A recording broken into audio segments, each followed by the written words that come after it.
جو لوگ سال بھر نماز نہیں پڑھتے، آئیے رمضان آپ کو موقع دے رہا ہے۔ اللہ کے نبی نے بد دعا کی اس انسان کے لیے جو رمضان کا مہینہ پائے اور اپنی بخشش نہ کروا سکے۔ میرے بھائیوں، رمضان کوئی معمولی مہینہ نہیں ہے، رمضان ہمیں چینج کر دیتا ہے۔ عام دنوں میں ہم نہیں اٹھتے صبح 4 بجے، عام دنوں میں ہم دوپہر کا کھانا کھاتے ہیں، عام دنوں میں ہم شام کو 5 بجے کچھ نہیں کھاتے ہیں، مگر رمضان میں سب چینج ہو جاتا ہے۔ صبح 4 بجے اٹھ کر کے سحری کھا رہے ہیں، دوپہر میں ہم بھوکے پیاسے ہیں، پھر شام کو افطار کے ٹائم ہم کھانا کھا رہے ہیں، پھر رات میں تراویح پڑھ رہے ہیں، سونے کا ٹائم بدل گیا، اٹھنے کا ٹائم بدل گیا، کھانے کا ٹائم بدل گیا۔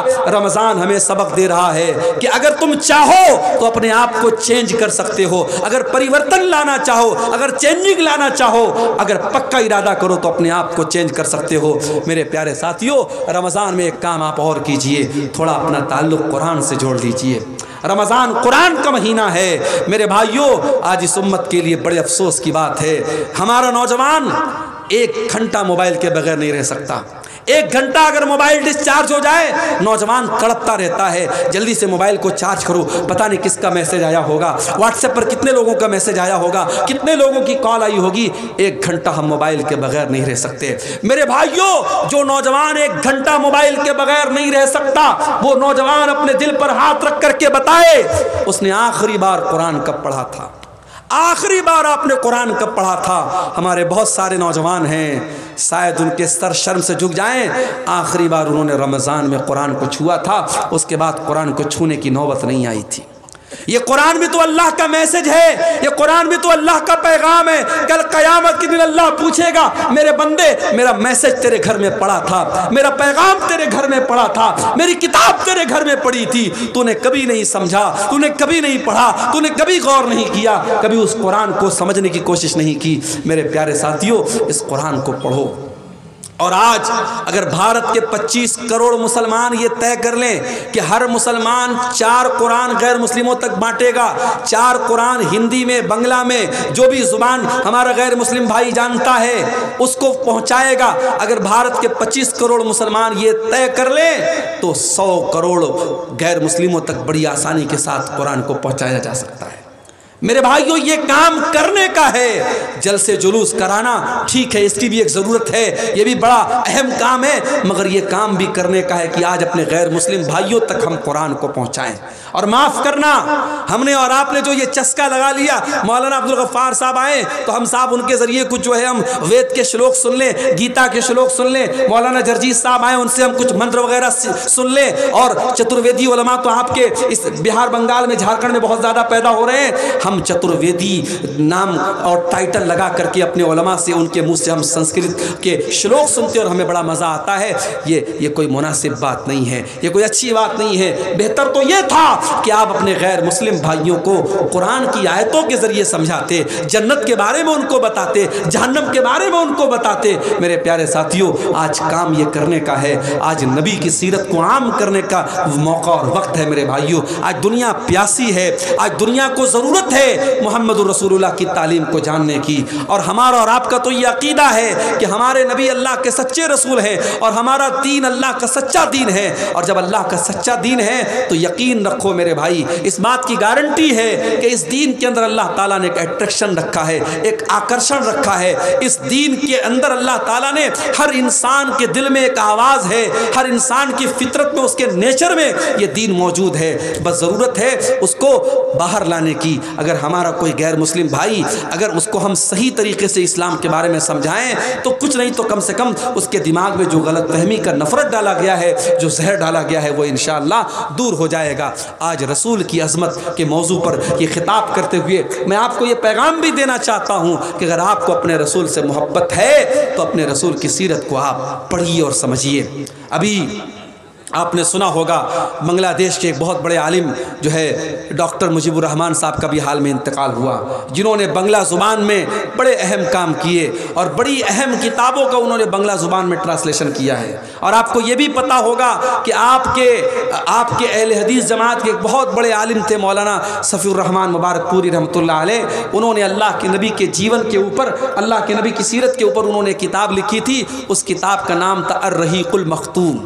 اور یہ کتاب ایک کمپٹیشن میں حصہ لینے کے لیے لکھی گئی تھی اور پوری دنیا کی سینکڑوں کتابوں میں اس کتاب کو پہلا پرائز ملا تھا. اور آج بھی پوری دنیا میں سیرت پر سب سے زیادہ اگر کوئی کتاب پڑھی جاتی ہے تو الرحیق المختوم پڑھی جاتی ہے, اور ہندی میں بھی وہ اویلیبل ہے اور بنگلہ زبان میں بھی اس کا انواد ہو چکا ہے. میں آپ سب کو یہ دعوت دیتا ہوں, اپنے نوجوانوں سے جو ہندی جانتے جو بنگلہ جانتے ان سے میں کہنا چاہتا ہوں کہ آپ زندگی میں ایک بار اپنے دل میں رسول کی محبت کو سجا کر کے اطمینان کے ساتھ الرحیق المختوم کو پڑھ لے. میرے بھائی, میرا دعویٰ ہے اگر آپ ایک مرتبہ اس پوری کتاب کو ختم کر لیں گے آپ کے دل کا ایمان بڑھ جائے گا, آپ کے دل میں رسول کی محبت بڑھ جائے گی, اسلام سے محبت بڑھ جائے گی. میرے پیارے ساتھیوں, آج ہمارے نوجوانوں میں جو خرابیاں پائی جا رہی ہیں, جو دنیا کی محبت ہمارے سینوں میں پیدا ہو رہی ہے, جو شہوت پرستی ہمارے اندر آ رہی ہے, جو مال کی محبت میں ہم ڈوبے جا رہے ہیں, حرام کاروبار ہم کر رہے ہیں, جوا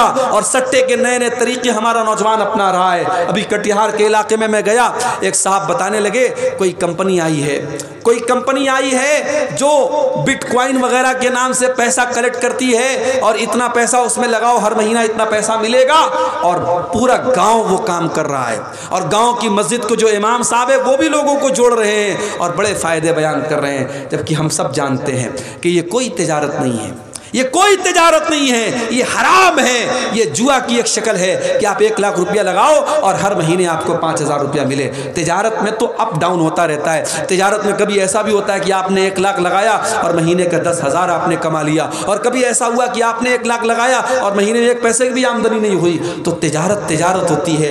یہ جتنی کمپنیاں ہیں جو پیسہ لگا کر کے آپ کو آفر دے رہی ہیں, یہ سب آپ کو ٹوپی پہنا رہی ہیں, سب فراڈ ہیں, اور آج ہمارا نوجوان اس میں ڈوبا چلا جا رہا ہے. میرے پیارے ساتھیوں, ان حرام طریقوں سے اگر آپ کو بچنا ہے, اپنے نبی کی سیرت کو آپ پڑھیے, اپنے نبی کی زندگی کو آپ پڑھیے. جب آپ اپنے نبی کی سیرت کو پڑھیں گے تو آپ کے دل میں حلال کی محبت پیدا ہوگی اور حرام سے نفرت پیدا ہوگی. میری مائیں اور بہنیں, میں ان سے بھی کہنا چاہتا ہوں, اپنے نبی کی بیویوں کے حالات آپ پڑھیں, اپنے نبی کی بیٹیوں کے حالات آپ پڑھیں. آپ کے اندر جو برائیاں ہیں, جو خرابیاں ہیں, جو بے پردگی ہے, جو بے حیائی ہے, انشاءاللہ سب ختم ہو جائے گی.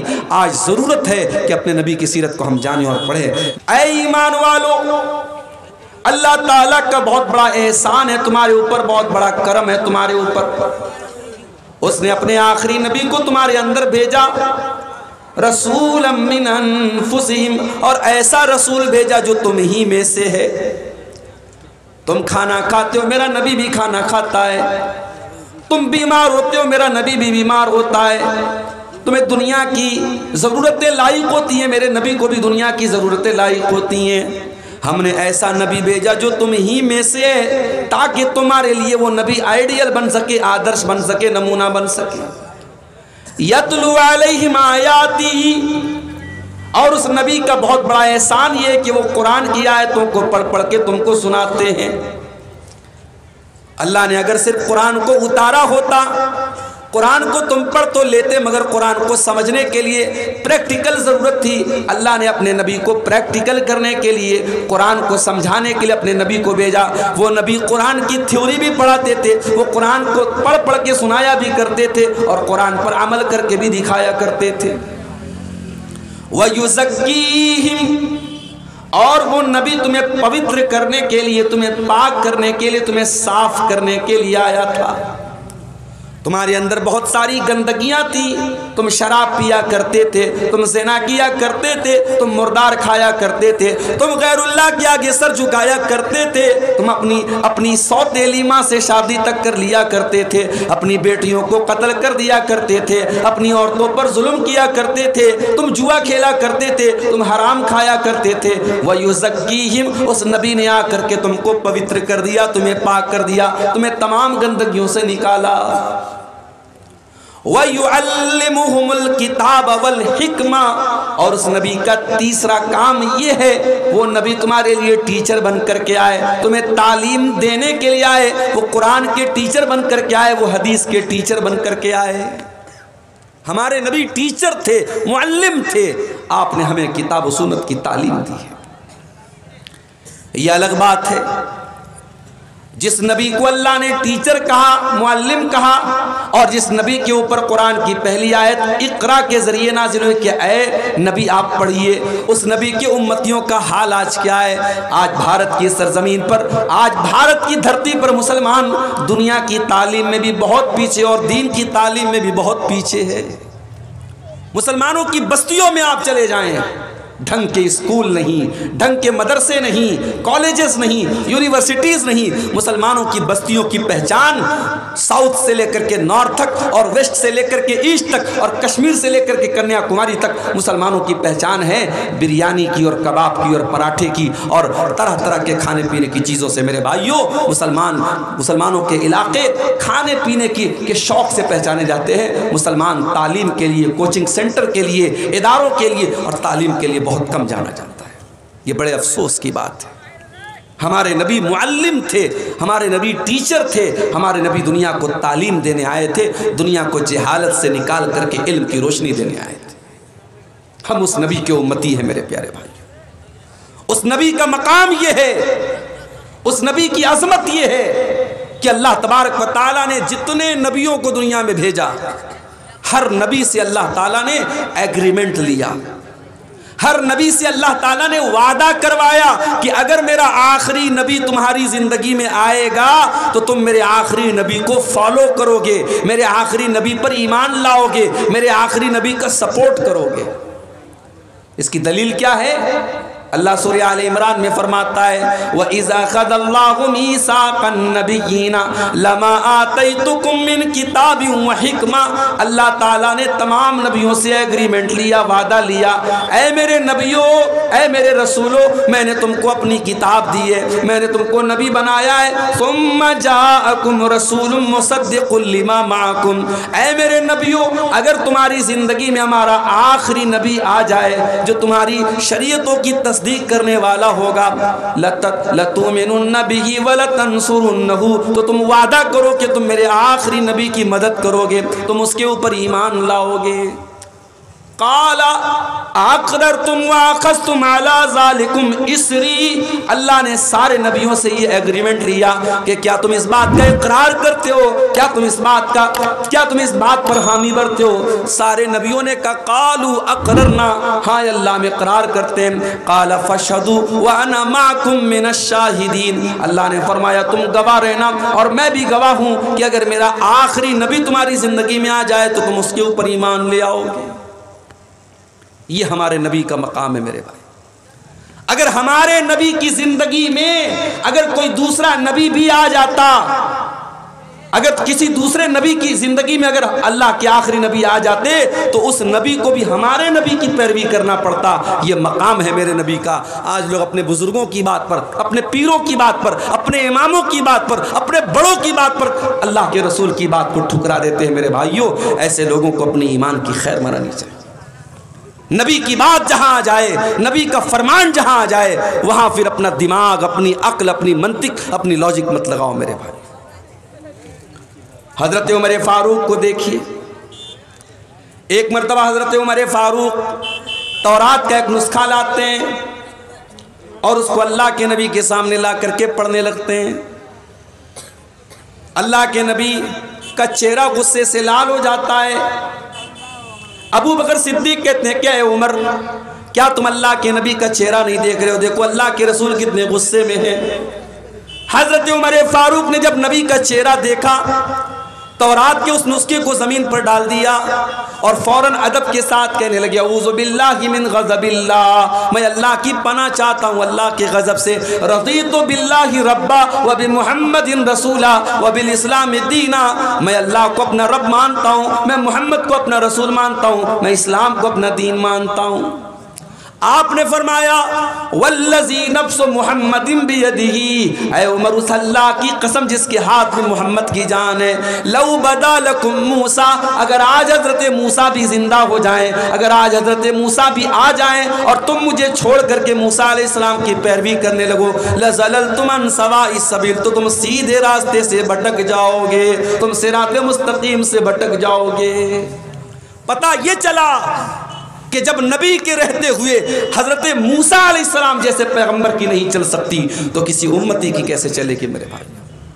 اس لیے بات نوٹ کر لو کہ اللہ کے آخری نبی کے آنے کے بعد اب اگر کسی کو جنت میں جانا ہے، کسی کو اللہ کیا کامیاب ہونا ہے، اللہ کے جہنم سے بچنا ہے، تو اسے اللہ کے آخری نبی کا کلمہ پڑھنا پڑے گا اور آپ کے اوپر ایمان لانا پڑے گا۔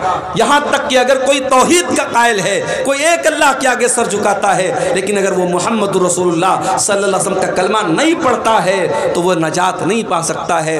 ڈاکٹر ذاکر نائک نے ایک مرتبہ کسی تقریر میں کہا تھا کہ اگر کوئی توحید کا قائل ہے، کوئی لا الہ الا اللہ پڑھتا ہے اور محمد رسول اللہ نہیں پڑھتا ہے، تو ڈاکٹر ذاکر نائک صاحب نے کہا تھا کہ اس کی 99.99% امید تو یہی ہے کہ وہ جہنم میں جائے گا، مگر 0.1% گنجائش ہے کہ وہ جنت میں جائے گا۔ مگر قرآن و حدیث بتاتے ہیں کہ آخری نبی کے آ جانے کے بعد، جناب محمد رسول اللہ کے آ جانے کے بعد 0% بھی کسی کی گنجائش نہیں ہے کہ وہ اللہ تعالیٰ کے نجات پائے، جب تک وہ لا الہ الا اللہ کے ساتھ محمد رسول اللہ کا کلمہ نہ پڑھ لے۔ میرے پیارے بھائیوں، یہ عظمت ہے میرے نبی کی، اپنے رسول کی عظمت کو پہچانو میرے بھائی۔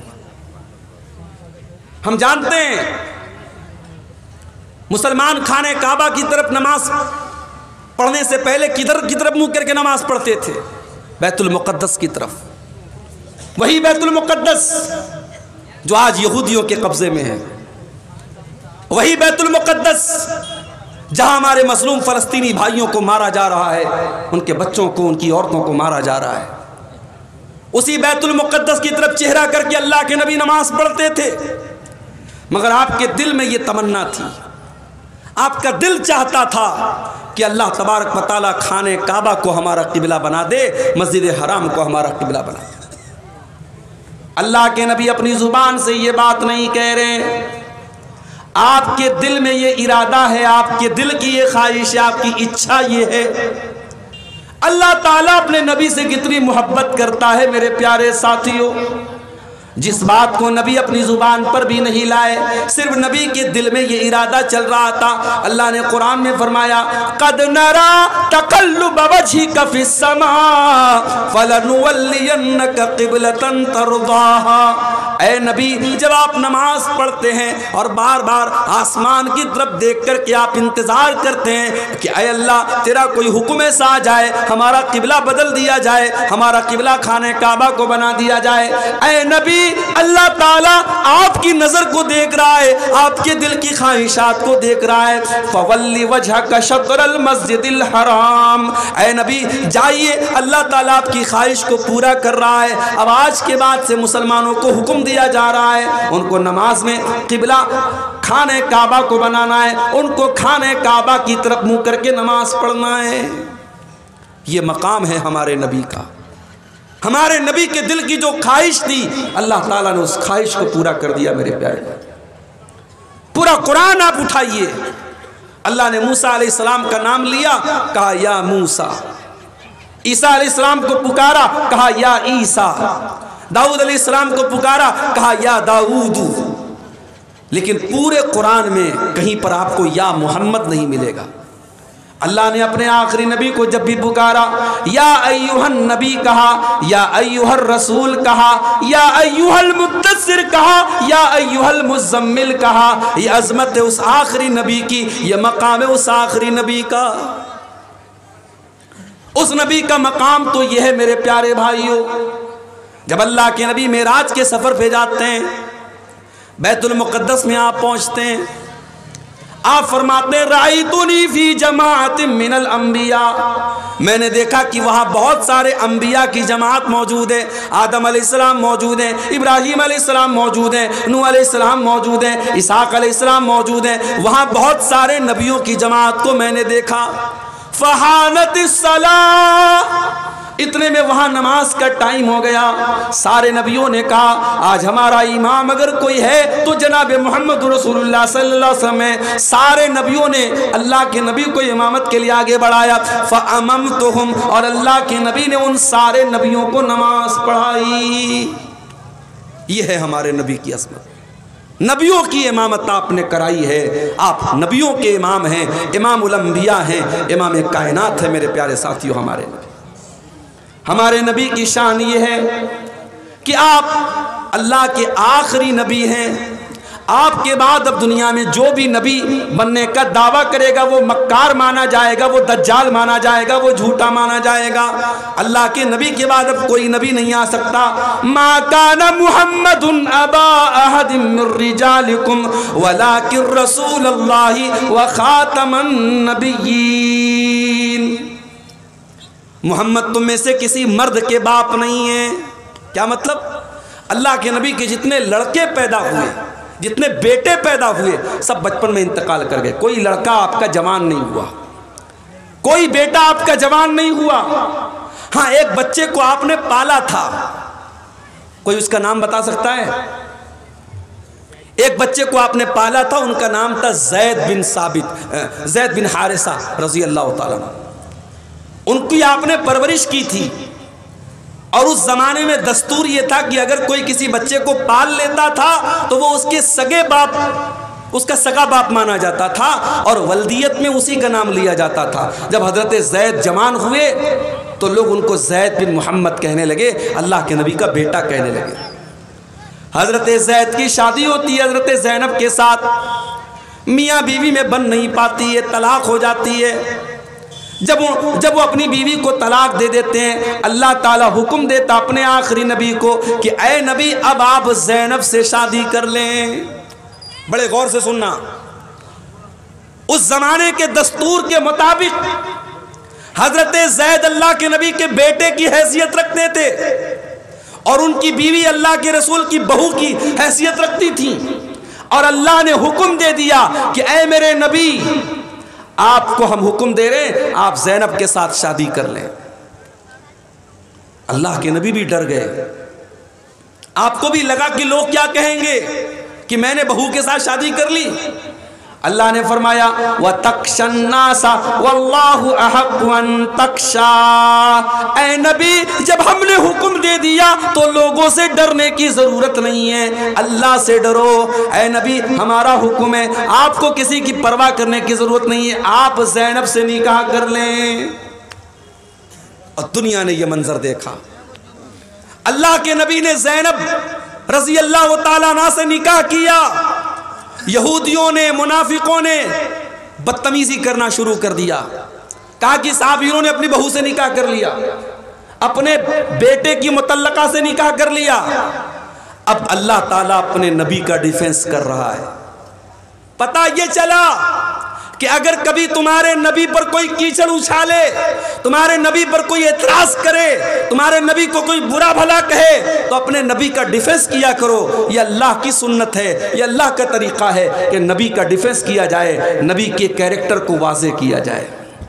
اللہ نے فرمایا ما کان محمد ابا احد من رجالکم، محمد صلی اللہ علیہ وسلم کسی مرد کے باپ نہیں ہیں، ان کی اولاد میں کوئی تو مرد نہیں ہے۔ بچے جو پیدا ہوئے سب بچپن میں انتقال کر گئے، جب ان کی اولاد میں کوئی مرد نہیں تو ان کی بہو کہاں سے آ گئی؟ غور کرو اللہ نے رسم کو کیسے توڑا ہے۔ ابھی میرے پاس ایک پرچہ آیا، مولوی صاحب ہمارے علاقے میں شادی بیاہ میں ڈی جے بجایا جاتا ہے۔ ہم تو بڑے فخر سے بنارس میں کہتے ہیں، یو پی میں کہتے ہیں کہ صاحب ہم پاکڑ کی اور صاحب گنج کے علاقے میں جاتے ہیں، ہمارا سینہ چوڑا ہو جاتا ہے، ہمارا دل باغ باغ ہو جاتا ہے۔ پوری پوری بستی اہل حدیثوں کی بستی ہے، پوری پوری بستی قرآن و حدیث پر چلنے والوں کی بستی ہے۔ لیکن کیا اب ہم جا کے یہ بھی بتائیں کہ صاحب ان بستیوں میں محرم بھی منایا جاتا ہے، وہاں تعزیہ بھی اٹھایا جاتا ہے، وہاں شادی بیاہ میں ڈی جے بھی بجایا جاتا ہے، وہاں کے نوجوان شراب کے نشے میں دھت رہتے ہیں؟ کیا یہ بات بھی ہم بیان کریں اور یہ بات بھی بتائیں میرے پیارے ساتھیوں؟ شرم آنی چاہیے۔ جن رسموں کو میرے نبی نے توڑا ہے آج ہم ان کو پھر سے زندہ کر رہے ہیں۔ شادی بیاہ کے موقع پر دور جاہلیت میں ناچ گانا ہوتا تھا، لوگ شراب پی کے مست ہو جاتے تھے۔ اسلام نے آ کر کے نکاح کو عبادت بنا دیا۔ نکاح کے موقع پر خطبہ نکاح ہوتا ہے، اللہ کی تعریف ہوتی ہے، اللہ کا نام لیا جاتا ہے۔ اس کے بعد مولوی صاحب، قاضی صاحب لڑکے سے کہتے ہیں کہ آپ کا نکاح میں نے فلاں لڑکی کے ساتھ کر دیا، کیا آپ کو قبول ہے؟ کیا آپ نے قبول کیا؟ لڑکا کہتا ہاں میں نے قبول کیا۔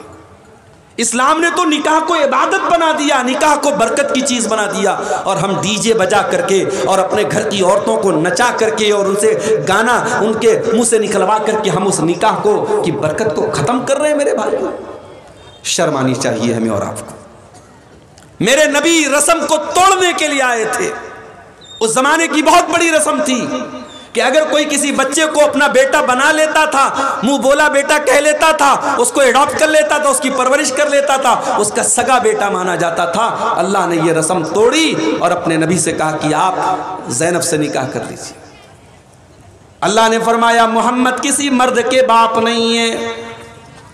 اس پر ایک اور سوال کیا گیا کہ سارے مسلمانوں کو تو 4 شادیوں کی اجازت تھی، لیکن اللہ کے رسول کے نکاح میں آلریڈی 4 بیویاں تھی اور حضرت زینب 5ویں بیوی تھی۔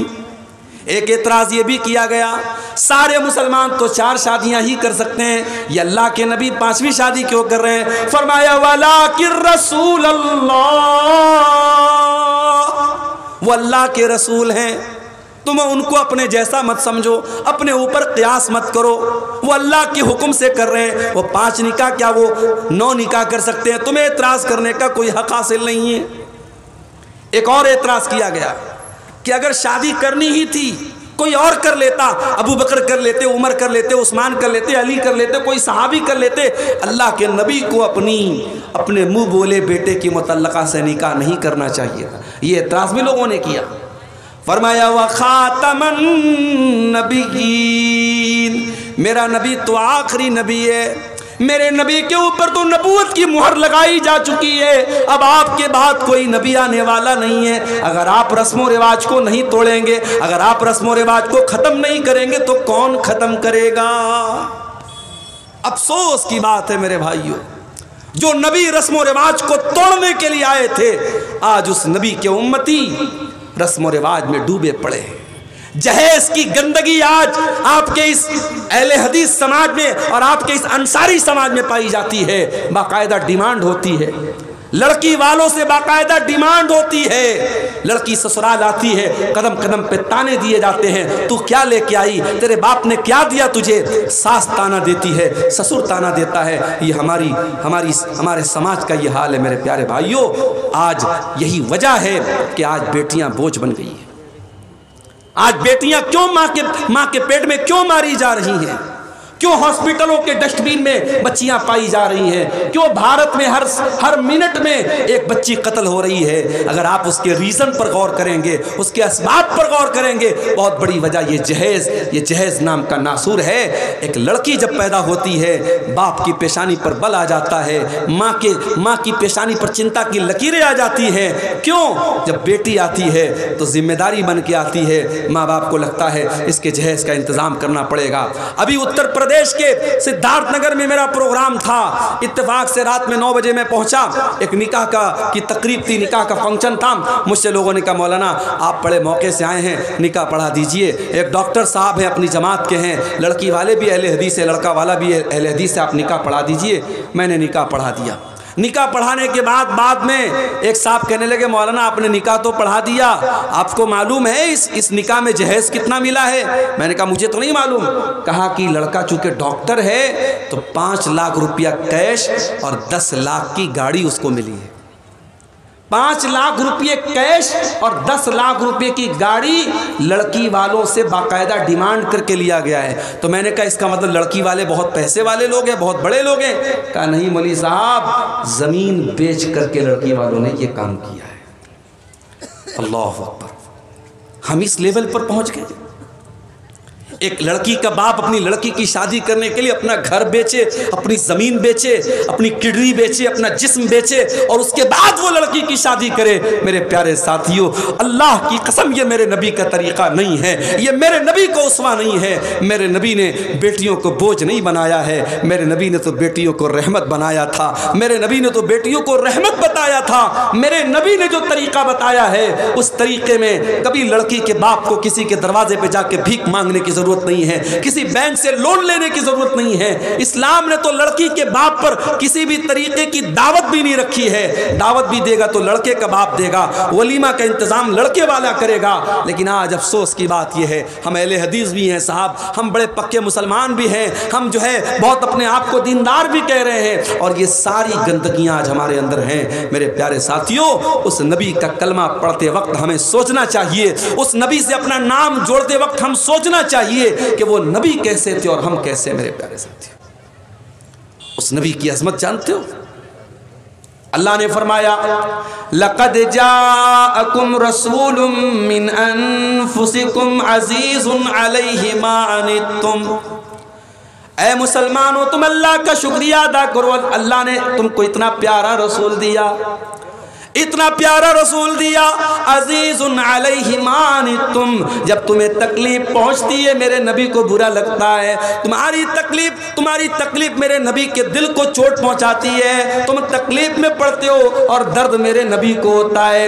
عزیز علیہ ما عنتم حریص علیکم، اور وہ نبی تمہیں ہر طریقے سے فائدہ پہنچانا چاہتے ہیں۔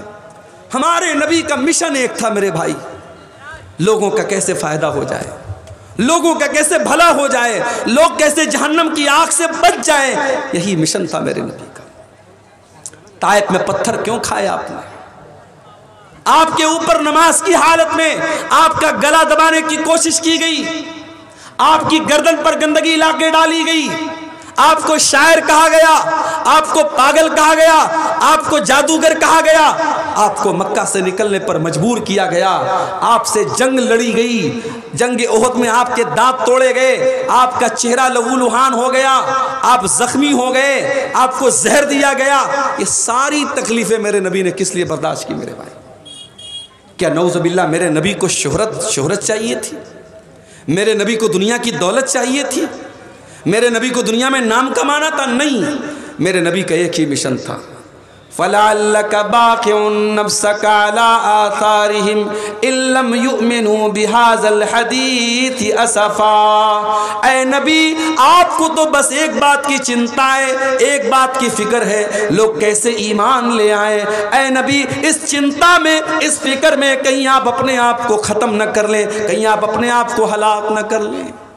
نبی کا تو ایک ہی مشن تھا میرے بھائی، نبی لوگوں کو جہنم کی آگ سے بچانے کے لیے آئے تھے، اور اسی لیے اللہ کے نبی فرماتے ہیں، بخاری اور مسلم کی روایت ہے، او لوگو، میری مثال اور تمہاری مثال ایسی ہے جیسے کوئی انسان آگ جلاتا ہے، اور جیسے ہی آگ جلاتا ہے فَجَعَلَ هَٰذِهِ الْفِرَاشُ وَالدَّوَابُ يَقَعْنَ فِيهَا، یہ پتنگے اور یہ پروانے اس آگ میں جانے لگتے ہیں، ان پتنگوں کو، ان پروانوں کو وہ ہٹانے کی کوشش کرتا ہے، مگر وہ بار بار اس آگ میں جاتے ہیں۔ اللہ کے نبی فرماتے ہیں، أَنَا آخِذٌ بِحُجَزِكُمْ عن النار وانتم تقتحمون فيها۔ اے میری امت کے لوگوں، میں تو تمہاری کمر پکڑ پکڑ کے تم کو جہنم کی آگ سے بچانے کے لیے آیا ہوں، لیکن تم بار بار جہنم کی آگ میں چلتے چلے جا رہے ہو۔ وہ نبی ہمیں جہنم سے بچانے کے لیے آئے تھے میرے بھائی۔ معراج کا واقعہ یاد کیجیے، اللہ تعالیٰ نے آپ کو 50 ٹائم کی نماز دی، آپ واپس آئے، موسیٰ علیہ السلام سے ملاقات ہوئی، انہوں نے پوچھا کہ کیا ملا؟ کہا 50 ٹائم کی نماز ملی۔ کہا ہے محمد صلی اللہ علیہ وسلم، آپ کی امت 50 ٹائم کی نماز نہیں پڑھ پائے گی، میں نے بنی اسرائیل کو بہت آزمایا ہے، بہت تجربہ کیا ہے، آپ جائیے اور اپنے رب سے کم کروائیے۔ اللہ کے نبی واپس جاتے ہیں اور 50 میں سے 10 کم کروا کر کے 40 کرواتے ہیں، واپس آتے ہیں، حضرت موسیٰ کہتے ہیں یہ بھی زیادہ، اس میں بھی کم کراؤ، 40 سے 30 کرواتے ہیں، 30 سے 20 کرواتے ہیں، 20 سے 10 کرواتے ہیں، اور 10 سے 5 کرواتے ہیں۔ اللہ کے پیارے نبی کو خود اگر پڑھنا ہوتا، آپ تو 50 نمازیں پڑھ لیتے میرے بھائی، لیکن آپ بار بار اپنے رب سے جا رہے ہیں اور کمی کروا رہے ہیں، کس کے لیے؟ ہمارے لیے اور آپ کے لیے، اپنی امت کی آسانی کے لیے۔ مگر ہم اتنے بڑے بے ایمان ہیں، ہم اتنے بڑے مکار ہیں، ہم اتنے بڑے خود غرض ہیں، وہ 5 ٹائم کی نماز بھی آج ہم سے پڑھی نہیں جاتی، 5 ٹائم کی نماز بھی ہم پڑھنے کو تیار۔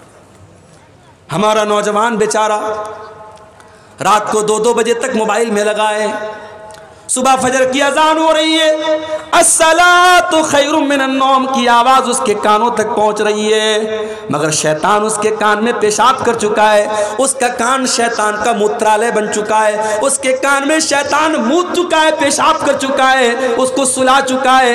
الصلاۃ خیر من النوم کی آواز آ رہی ہے، مگر وہ فجر کی نماز میں اٹھنے کو تیار نہیں ہے۔ یہ بہت بڑا بزنس مین بن گیا ہے، یہ بہت بڑا ویاپاری بن گیا ہے۔ اذان ہو رہی ہے، مؤذن کہہ رہا ہے حی علی الصلاۃ، آ جاؤ نماز کی طرف، حی علی الفلاح، آ جاؤ کامیابی کی طرف، مگر یہ اپنی دکان پر بیٹھا ہے، یہ اپنے کاروبار میں لگا ہے، یہ اپنے بزنس میں لگا ہے، اس کا کاروبار نماز سے بڑا ہو گیا، اس کی تجارت کاروبار، اس کا کاروبار نماز سے بڑا ہو گیا۔ میرے پیارے بھائیوں، اللہ قرآن میں کہتا ہے رجال لا تلہیہم تجارت ولا بیع عن ذکر اللہ، میرے اصلی بندے تو وہ ہیں، میرے حقیقی بندے تو وہ ہیں، میرے مومن بندے تو وہ ہیں کہ اللہ کے ذکر سے اور نماز سے ان کا کاروبار ان کو کبھی نہیں روکتا ہے۔ جب نماز کا ٹائم ہوتا ہے وہ فوراً جا کر کے نماز پڑھتے ہیں، اور ایسا وہ کیوں کرتے ہیں؟ فرمایا یخافون یوما تتقلب فیہ القلوب والابصار، ان کے دل میں قیامت کے دن کا ڈر ہے، ان کے دل میں ڈر ہے کہ قیامت کے دن اللہ کو کیا حساب دیں گے، اس لیے جتنا بڑا بھی کاروبار ہو، نماز کا ٹائم ہوتا ہے وہ جلدی سے جا کے نماز پڑھتے ہیں۔ آج ہمارا حال کیا ہے میرے بھائی؟ نبی سے محبت کا دعویٰ بہت کرتے ہیں، نبی کے نام پہ جان دینے کی بات کرتے ہیں، اور 5 ٹائم کی نماز بھی ہم پڑھنے کو تیار نہیں ہیں۔ جو نماز نبی کی آنکھوں کی ٹھنڈک تھی اور جو 50 ٹائم کی ملی تھی، اور نبی کے کہنے پر اور نبی کی سفارش پر اللہ تعالیٰ نے 5 نماز کر دیا تھا، اس نماز کو بھی ہم پڑھنے کو تیار نہیں ہے میرے بھائی۔ عزیز علیہ ما عنتم، او لوگو ہم نے وہ نبی تم کو دیا ہے جو نبی تم سے بہت زیادہ پیار کرتے ہیں، بہت زیادہ پیار کرتے ہیں۔ وہ نبی رات میں اٹھتے ہیں، قرآن پڑھتے ہیں۔ حضرت عیسیٰ نے اپنی امت کے لیے دعا مانگ لی، ابراہیم علیہ السلام نے اپنی امت کے لیے دعا مانگ لی۔ اللہ کے نبی رات میں اٹھتے ہیں اور روتے ہوئے کہتے ہیں اللہم امتی، اللہم امتی، اے اللہ میری امت کا کیا ہوگا، اے اللہ میری امت کا کیا ہوگا۔ جبریل امین آتے ہیں اور پوچھتے ہیں کہ کیوں رو رہے ہیں آپ؟ کہتے ہیں کہ میں اپنی امت کے لیے رو رہا ہوں۔ اللہ فرماتا ہے اے جبریل جاؤ میرے حبیب سے کہہ دو، میرے نبی سے کہہ دو انا سنردیک فی امتک ولا نسوک، اے میرے حبیب، اے میرے نبی، ہم آپ کی امت کے بارے میں آپ کو خوش کر دیں گے، آپ کو پریشان ہونے کی ضرورت نہیں ہے۔ سلام اس پر جو امت کے لیے راتوں کو روتا تھا، سلام اس پر جو فرش خاک پر جاڑے میں سوتا تھا۔ وہ نبی ہمارے لیے رویا کرتے تھے میرے بھائی۔ مسواک بہت پسند تھی اللہ کے نبی کو، آخری ٹائم بھی آپ اپنے انتقال کے پہلے آپ نے مسواک کی تھی، اور مسواک کر کے آپ دنیا سے گئے تھے، مسواک اتنی پسند تھی۔ مگر آپ کو اپنی امت کی آسانی کا اتنا خیال تھا، آپ نے فرمایا لولا انا شق علی امتی لامرتهم بالسواک عند کل صلاۃ، اگر میری امت کو پریشانی نہ ہوتی، اگر میری امت کو مشکل نہ ہوتی، میں ہر نماز کے ٹائم ضروری کر دیتا مسواک کو، مگر ضروری کر دیتا تو دقت آ جاتی، پریشانی آ جاتی، اس لیے آپ نے مسواک کو ضروری قرار نہیں دیا۔ یہ ہے اس نبی کا مقام اور اس نبی کی عظمت میرے پیارے ساتھیوں۔ وہ نبی ہمارے لیے آسانیاں لے کر کے آئے تھے۔ اور آگے بڑھیے، دنیا میں تو اس نبی کا جو مقام ہے وہ ہے ہی، کل قیامت کے دن بھی اس نبی کا ایک الگ مقام ہوگا، ایک الگ شان ہوگی۔ آپ نے فرمایا انا سید ولد آدم یوم القیامہ، میں قیامت کے دن تمام آدم کی اولاد کا سردار رہوں گا۔ وَأَوَّلُ مَنْ يَنشَقُّ عَنْهُ الْقَبْرُ، اور قیامت کے دن سب سے پہلے میری قبر پھٹے گی۔ وَأَوَّلُ شَافِعٍ، اور قیامت کے دن سب سے پہلے میں سفارش کروں گا۔ کوئی نبی سفارش کرنے کو تیار نہیں۔ سورج 1 میل کی دوری پر گرمی سے لوگ بےحال، پسینے سے بےحال، اور اللہ تعالیٰ انتہائی غصے میں ہوگا، اور لوگ سارے نبیوں کے پاس جائیں گے اور سارے نبی کہیں گے ہم آج اللہ کی بارگاہ میں بات نہیں کر سکتے، اللہ بہت غصے میں ہیں، ہم بول نہیں سکتے، ہم سے کچھ چوک ہوئی، ہم بات نہیں کر سکتے۔ سارے نبی اپنی فکر کریں گے، اور جب ہمارے نبی کے پاس لوگ جائیں گے، محمد رسول اللہ کے پاس لوگ جائیں گے، آپ کہیں گے انا لہا، میں تمہاری سفارش کروں گا۔ اور اللہ کے آخری نبی اللہ کی بارگاہ میں ایسا سجدہ کریں گے ویسا سجدہ آج تک کسی نے نہیں کیا، اللہ کی ایسی تعریف بیان کریں گے ویسی تعریف آج تک کسی نے نہیں کی۔ اور اس کے بعد اللہ آواز دے گا، یا محمد ارفع راسک، اے میرے نبی، اے محمد آپ سر اٹھائیے، سل توتا، آپ مانگیے آپ کو دیا جائے گا، اشفا تشفا، آپ شفاعت کیجئے آپ کی شفاعت قبول کی جائے گی۔ مگر نوٹ کر لو میری بات، قیامت کے دن نبی کی سفارش اور نبی کی شفاعت کسی مشرک کو نصیب نہیں ہوگی، کسی بدعتی کو نصیب نہیں ہوگی، کسی لال کالے پیلے دھاگے پر اپنا بھروسہ کرنے والے کو، اور کسی قبر پر اور کسی مورتی پر اور کسی پیڑ پر سجدہ کرنے والے کو نصیب نہیں ہوگی۔ قیامت کے دن اگر اللہ کے نبی کی شفاعت نصیب ہوگی تو توحید والوں کو نصیب ہوگی۔ اسی لیے اللہ کے نبی فرماتے ہیں، بخاری اور مسلم کی روایت ہے کہ ہر نبی کو اللہ تعالیٰ نے ایک دعا ایسی دی جس کے قبول کرنے کی اللہ نے گارنٹی لے لی، اور ہر نبی نے اپنی اس دعا کو دنیا میں مانگ لیا، لیکن میں نے اپنی دعا کو سنبھال کے رکھا ہے۔ اور میں وہ دعا کس کے لیے سنبھال کے میں نے رکھا ہے؟ شفاعتن لامتی، میں قیامت کے دن اپنی امت کے لیے شفاعت کروں گا۔ وہی نائلۃ انشاءاللہ من مات لا یشرک باللہ شیئا، اور قیامت کے دن میں اس کے لیے سفارش کروں گا جو توحید پر مرا ہوگا، جو لا الہ الا اللہ پر مرا ہوگا، جس کا خاتمہ توحید پر ہوگا۔ میرے پیارے بھائیوں، جس انسان کی توحید صحیح نہ ہو، جس انسان کا عقیدہ صحیح نہ ہو، جو انسان شرک کر کے دنیا سے جائے گا، اس کو قیامت کے دن رسول کی شفاعت بھی نصیب نہیں ہوگی۔ اور آگے بڑھیے، اس نبی کا مقام یہ ہے، اس نبی کی شان یہ کہ اللہ قرآن میں کہتا ہے وَمَا أَرْسَلْنَاكَ إِلَّا رَحْمَةً لِّلْعَالَمِينَ، اے نبی ہم نے آپ کو ساری کائنات کے لیے رحمت بنا کر کے بھیجا۔ اس نبی کی شان یہ کہ وہ دشمنوں کے لیے بھی رحمت بن کر کے آئے، اپنوں کے لیے بھی رحمت بن کر کے آئے، مسلمانوں کے لیے بھی رحمت بن کر کے آئے، غیر مسلموں کے لیے بھی رحمت بن کر کے آئے۔ وہ نبی جانوروں کے لیے بھی رحمت بن کر کے آئے، جانوروں کو بھی تکلیف پہنچانے کا آپ نے حکم نہیں دیا۔ ایک عورت نے بلی کو پکڑا اور بلی کو تڑپا تڑپا کے بھوکا پیاسا رکھا، بلی مر گئی۔ اللہ کے نبی فرماتے ہیں وہ عورت جہنم میں جائے گی، اس نے ایک بلی کو، ایک بے زبان جانور کو تڑپا کر کے مار دیا۔ اور ایک ویشیا عورت، ایک بچلن عورت، اس نے کنویں سے پانی نکالا اور ایک پیاسے کتے کو جو پیاس سے تڑپ رہا تھا اپنے موزے سے پانی نکال کر کے کتے کو پلایا۔ اللہ کے نبی فرماتے ہیں اس ویشیا عورت کا یہ عمل اللہ تعالیٰ نے قبول کر کے اس کی بخشش کر دی۔ ایک کتے کو، ایک جانور کو پانی پلانے کی وجہ سے اللہ تعالیٰ نے اس کی مغفرت کر دی۔ جانوروں کے لیے بھی آپ رحمت بن کر کے آئے۔ اب کوئی یہاں پہ سوال کر سکتا ہے کہ صاحب اگر جانوروں کے لیے رحمت ہے اسلام اور اللہ کے نبی، تو آپ کے مذہب میں مانساہار کی تعلیم کیوں دی گئی، اور آپ کے مذہب میں گوشت کھانے کی تعلیم کیوں دی گئی؟ تو میرے بھائی، یہ بھی اللہ کی رحمت ہے، یہ بھی اللہ کی رحمت ہے۔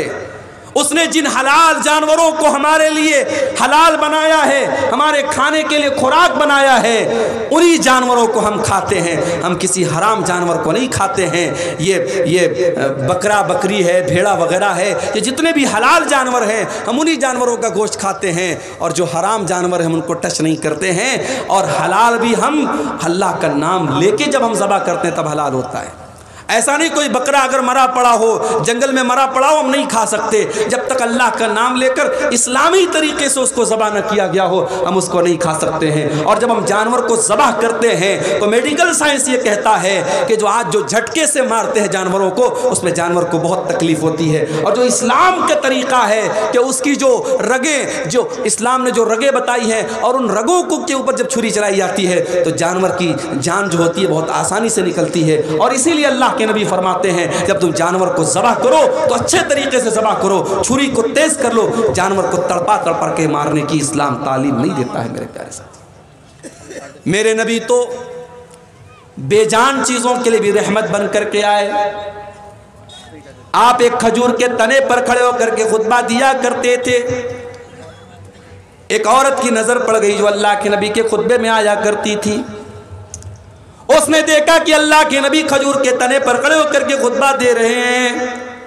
اس نے کہا اللہ کے نبی، میرا بیٹا کارپینٹر ہے، بڑھئی کا کام کرتا ہے، اے اللہ کے نبی میں چاہتی ہوں کہ آپ کے لیے ایک اچھے سے ممبر کا انتظام کر دوں تاکہ آپ اس ممبر پر کھڑے ہو کر کے خطبہ دیں. اس لکڑی کے تنے پر آپ کھڑے ہو کر کے خطبہ دیتے اچھا نہیں لگتا ہے. آج ہمارے یہاں مولوی پھٹے پرانے کپڑے پہنتا ہے تو لوگ کہتے ہیں مولوی کو تو اللہ نے بڑی برکت دی ہے. مولوی صاحب جو آپ کے بچوں کو قرآن آ کے پڑھاتے ہیں ان کے میلے کچیلے کپڑوں کو دیکھ کر کے کبھی آپ کو شرم نہیں آتی کہ کوئی نیا کرتے کا کپڑا لے جا کے دے دے. آم کا موسم آتا ہے آپ کے گھر میں بچے آم کھا رہے ہیں. مولوی صاحب بیچارے 5,000 کی تنخواہ میں کیسے کیسے اپنا پریوار چلا رہے ہیں. ان کے بچے اپنے باپ سے کہتے ہیں بازار مجھے آم دلا دو. وہ صبر کرنے کی تلقین کرتے ہیں اور دنیا کہتی ہے مولوی کے پیسے میں اللہ نے بڑی برکت دی ہے. میرے پیارے ساتھیوں اس مولوی کو آپ نے اپنے در کا جو بھکاری بنا کے رکھا اس کو برکت کا خوبصورت نام نہ دیجیے.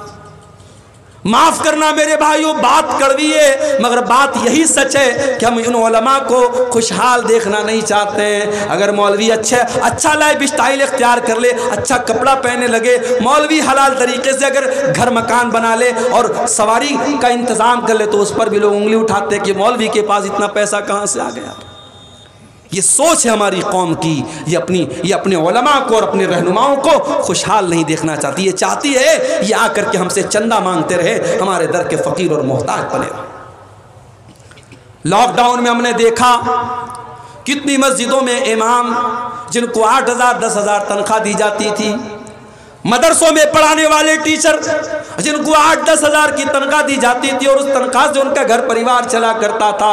لاک ڈاؤن لگ گیا مدرسے والوں نے آنکھیں پھیر لی مسجد کی کمیٹی نے آنکھیں پھیر لی مولوی صاحب ہمارے فنڈ میں کوئی پیسہ نہیں ہے. ان مولویوں نے کتنی پریشانیوں کے ساتھ اپنے ایام کاٹے اپنے دن کاٹے میرے بھائیوں. لوگوں سے قرضے لے کر کے لوگوں سے مدد مانگ کر کے انہوں نے اپنا گزارا کیا. اور میں کئی ایسے مولویوں کو جانتا ہوں لاک ڈاؤن کے بعد انہوں نے کاروبار شروع کر دیا بزنس شروع کر دیا اور رو کر کے کہنے لگے مولوی صاحب اب ہمیں امامت نہیں کرنی ہے اب ہمیں مدرسے میں نہیں پڑھانا ہے ہمیں یہ غلامی کی زندگی نہیں گزارنی ہے اب ہم اپنا بزنس کریں گے اپنا کاروبار کریں گے ہم آزادی کی زندگی گزاریں گے. میرے پیارے بھائیوں یہ علماء بھی آپ کی طرح انسان ہوتے ہیں ان کے بچوں کو بھی آپ کے بچوں کی طرح ضرورتیں ہوتی ہیں ان کی بیٹیوں کی بھی آپ کی بیٹیوں کی طرح ضرورتیں ہوتی ہیں. میرے بھائیوں اپنے علماء کی ضرورتوں کا بھی خیال رکھا کرو. نہیں رکھتے ہم خیال اپنے علماء کی ضرورتوں کا ہم خیال نہیں رکھتے. میرے مسجدوں میں کبھی آپ جا کر کے دیکھیے امام کے رہنے کا کمرہ کتنا بڑا ہوتا ہے. بعض مسجدوں میں نے دیکھا کہ سیڑھی کے نیچے جو چھوٹی سی جگہ بنی ہوتی ہے کوٹھری ٹائپ کی اس میں امام کو رکھتے ہیں. امام بیچارہ اگر ڈھنگ سے کھڑا ہو جائے تو سر اس کا چھت سے لڑ جائے. ہمیں شرم نہیں آتی ہے ہم اپنے بچوں اور اپنے پریوار کے ساتھ اپنے گھر میں رہیں اور امام صاحب اپنے پریوار سے دور آپ کی مسجد میں امامت کرائیں اور مہینے 2 مہینے اپنے پریوار سے دور رہیں. میرے بھائیوں یہ کون سا انصاف ہے آپ کے بچے آپ کے ساتھ رہیں اور مولوی کا بیٹا اپنے باپ کے رہنے کے باوجود وہ بیچارہ یتیم بن کے زندگی گزارے اور مولوی کی بیوی بیوہ کی زندگی گزارے. اللہ کے واسطے اپنے علماء کے مسائل پر بھی نظر رکھو. میرے بھائیوں آج سرکاری ٹیچر ریٹائر ہوتا ہے گورنمنٹ اس کو پینشن دیتی ہے. دنیا کی کسی بھی نوکری میں کوئی ریٹائر ہوتا ہے اس کو ایک بڑا اماؤنٹ ملتا ہے. مولوی ریٹائر ہوتا ہے اس کے لیے کوئی انتظام نہیں کوئی پرسان حال نہیں. کتنے جماعت کے بڑے بڑے علماء ہیں جنہوں نے ساری زندگی جماعت کی خدمت کی امت کی خدمت کی تقریریں کرتے رہے کتابیں لکھتے رہے بچوں کو پڑھاتے رہے. جب اس لیول پر اور اس مرحلے پر پہنچے جب وہ بیمار ہو گئے جب بوڑھے ہو گئے جب کمزور ہو گئے جب ناتوا ہو گئے ان کے دوا علاج کے پیسے نہیں ہیں تڑپ تڑپ کے اور گھٹ گھٹ کے مر گئے. میرے پیارے ساتھیوں یہ انصاف کا تقاضا نہیں ہے یہ علماء کی محبت کا تقاضا نہیں. اللہ کے واسطے اپنے علماء کی ضرورتوں کا بھی خیال رکھو. عورت نے دیکھا اللہ کے نبی لکڑی کے تنے پہ خطبہ دے رہے ہیں اس کو اچھا نہیں لگا. اس نے کہا اللہ کے نبی میں آپ کے لیے خوبصورت ممبر بنوا دیتی ہوں. اگلا جمعہ آیا اور ممبر بن کے تیار ہو گیا. اگلے جمعہ میں بہترین ممبر بن کے آ گیا اور اللہ کے پیارے نبی جب خطبہ دینے کے لیے ممبر پہ چڑھتے ہیں تو لکڑی کے تنے سے رونے کی آواز آنے لگتی ہے. لکڑی کے تنے کو آپ نے سائیڈ میں ڈال دیا کنارے ڈال دیا لکڑی کے تنے سے رونے کی آواز آنے لگی. صحابہ کرام حیران ہو گئے کہ لکڑی کا تنا کیسے رو رہا ہے اس سے رونے کی کیسے آواز آ رہی ہے. اللہ کے پیارے نبی ممبر سے اترتے ہیں اور اس لکڑی کے تنے کو اپنے سینے سے لگاتے ہیں اور مسند احمد کے الفاظ ہیں اللہ کے نبی کہتے ہیں اگر میں اگر اس کو اپنے سینے سے نہ لگاتا لحن الی یوم القیامہ، تو یہ قیامت تک روتا رہتا۔ اور جب آپ نے اس کو اپنے سینے سے لگایا فجعلت تئن انین الصبی، تو وہ لکڑی کا تنا بچے کی طرح سسکنے لگا۔ پہلے تو رونے کی آواز آ رہی تھی، مگر جب آپ نے سینے سے لگایا تو سسکنے کی آواز آنے لگی، جیسے چھوٹے بچے جب روتے رہتے ہیں اور ماں جب ان کو گود میں لے لیتی ہے، باپ ان کو گود میں لے لیتا ہے، تو وہ رونا تو بند کر دیتے ہیں مگر سسکنے کی آواز بڑی دیر تک آتی ہے۔ لکڑی کے تنے سے سسکنے کی آواز آ رہی تھی۔ اللہ کے نبی نے فرمایا انہا تبکی علی ما کانت تسمع من الذکر، اس لکڑی کے تنے پر کھڑے ہو کر کے میں خطبہ دیتا تھا اور قرآن اور حدیث کی باتیں بیان کرتا تھا، اس لیے یہ لکڑی کا تنا جب آج میں نے اس کو چھوڑ کے جب میں ممبر پہ کھڑا ہو گیا تو یہ رونے لگا۔ میرے پیارے ساتھیوں، ایک لکڑی کا تنا اپنے نبی سے محبت کرتا تھا، ایک لکڑی کا تنا قرآن سے محبت کرتا تھا، ایک لکڑی کا تنا حدیث سے محبت کرتا تھا۔ ہم کتنے بد نصیب ہیں، ہمیں قصے اچھے لگتے ہیں، ہمیں کہانیاں اچھی لگتی ہیں، ہمیں فضول باتیں اچھی لگتی ہیں، اور ہمیں قرآن و حدیث کی مجلسوں میں مزہ نہیں آتا، ہمیں قرآن و حدیث کی باتوں میں ہمیں لطف نہیں آتا۔ میرے پیارے ساتھیوں، اس لکڑی کے تنے کے لیے بھی اللہ کے پیارے نبی رحمت بن کر کے آئے، اس بے جان چیز کے لیے بھی آپ رحمت بن کر کے آئے۔ ہم تو اس نبی کا کلمہ پڑھنے والے ہیں میرے بھائی، وہ نبی جن کی شان اور جن کا مقام یہ ہے میرے پیارے ساتھی۔ اس نبی کی عظمت کو پہچانو۔